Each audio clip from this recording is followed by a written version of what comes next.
Assalamualaikum, sahabat vlog Harian Yanti. Bagaimana kabar kalian hari ini? Sampurasun, warga Bekasi. Selamat datang kembali dalam kegiatan normalisasi sungai di Kabupaten Bekasi. Hari ini kita akan membahas secara komprehensif mengenai upaya normalisasi sekitar Kali Gabus. Kali ini bukan sekadar aliran air biasa, ia adalah urat nadi sekaligus tantangan besar bagi warga di wilayah utara Bekasi. Khususnya mereka yang tinggal di Kecamatan Tambun Utara dan sekitarnya. Secara geografis, Kali Gabus merupakan bagian dari sistem drainase makro yang mengalir melintasi pemukiman, padat, dan lahan pertanian selama berpuluh-puluh tahun.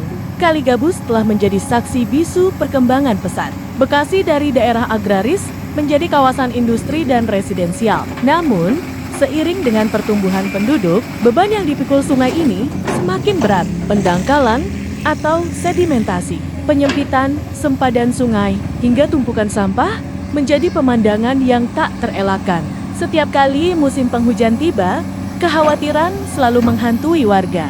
Gabus meluap bukan lagi sekadar berita, melainkan kenyataan pahit yang menyebabkan ribuan rumah terendam banjir hingga ketinggian 1 meter. Oleh karena itu, normalisasi bukan lagi sebuah pilihan, melainkan keharusan yang mendesak. Mengapa Kali Gabus begitu rentan terhadap banjir? Berdasarkan data dari Dinas Sumber Daya Air dan Bina Marga, ada 3 faktor utama. Pertama, sedimentasi yang ekstrem. Lumpur dari hulu dan erosi dinding sungai membuat dasar kali naik secara signifikan. Di beberapa titik, kedalaman kali yang seharusnya mencapai 5-6 meter, kini hanya tersisa 1-2 meter saja. Kedua, adalah penyempitan lebar sungai. Pesatnya pembangunan perumahan di pinggiran kali seringkali memakan area sempadan. Lebar kali yang tadinya 20 meter, di beberapa titik menyempit hanya menjadi 8 meter. Hal ini menciptakan fenomena bottleneck atau leher botol. Air mengalir deras dari hulu namun tertahan di area yang sempit, sehingga meluap ke pemukiman warga seperti di perumahan Siamur, Gabus Residence, dan sekitarnya. Ketiga, faktor aliran sampah. Perilaku membuang sampah ke sungai masih menjadi tantangan besar. Sampah domestik menyumbat pintu-pintu air dan jembatan rendah yang pada gilirannya memperparah genangan. Tanpa normalisasi menyeluruh yang mencakup pengerukan, pelebaran, dan penurapan kawasan ini akan terus terjebak dalam siklus banjir tahunan. Proyek normalisasi ini melibatkan pengerahan alat berat jenis long arm excavator untuk menjangkau titik tengah sungai. Fokus utama adalah melakukan pengerukan lumpur dredging sepanjang beberapa kilometer, mulai dari hulu hingga pertemuan dengan aliran Kali Bekasi. Normalisasi tentu tidak berjalan tanpa tantangan sosial. Ada proses pembebasan lahan dan relokasi bangunan yang berdiri di atas tanah negara. Namun, dialog antara pemerintah dan warga terus dikedepankan. Mayoritas warga Gabus menyadari bahwa pengorbanan kecil saat ini adalah investasi untuk masa depan yang bebas banjir. Bayangkan kerugian ekonomi yang dialami warga setiap kali banjir datang. Barang elektronik rusak, kendaraan terendam, dan aktivitas ekonomi lumpuh total. Dengan suksesnya normalisasi ini, nilai properti di kawasan Gabus diharapkan akan kembali stabil. Dan yang paling penting, rasa aman warga saat hujan turun akan kembali hadir. Para petani di hilir juga akan mendapatkan manfaat dari aliran air yang lebih teratur untuk irigasi sawah mereka tanpa takut terendam banjir bandang saat panen tiba. Normalisasi Kali Gabus adalah simbol perjuangan Bekasi dalam melawan bencana banjir. Ini adalah bukti sinergi antara kebijakan pemerintah dan dukungan masyarakat. Semoga melalui proyek yang sedang dan akan berjalan ini, Gabus bebas banjir bukan lagi sekadar slogan, melainkan realitas yang bisa dinikmati oleh anak cucu kita kelak.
Terima kasih banyak yang sudah menonton video perkembangan Kali Gabus Bekasi. Jangan lupa like, komen, dan subscribe untuk video menarik lainnya.